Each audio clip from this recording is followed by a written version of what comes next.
stop guessing on why your colors look different when exporting from Premiere Pro on Mac. This is exactly how you fix the gamma shift without failing once. Most other tutorials are confusing or tell you to just buy a calibrated monitor. But here at Rexish, we know it is a fundamental conflict between Premiere's Rec. 709 standards and the way macOS ColorSync displays video. Before we hit render, you need to understand the logic or your exports will look washed out and desaturated every time you watch them in QuickTime or Chrome.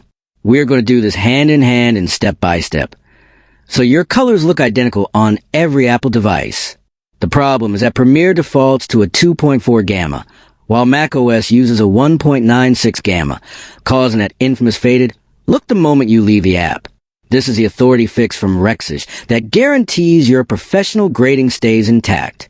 You might think you need to manually oversaturate your footage to compensate, but that is a distraction.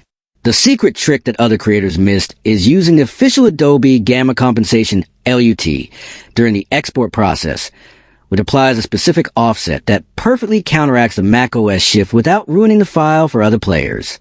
Now, focus up because the dopamine hit of a perfect color match is seconds away. Go to your export settings, navigate to the Effects tab, enable the Lumetri-Look/LUT, and select the Adobe Premiere Pro Gamma Compensation LUT. Finally, ensure your sequence settings are set to Rec. 709 and not HDR. If you follow me exactly, your exported video will now match your timeline perfectly. Comment below if you want the secret settings for HDR exports on iPhone.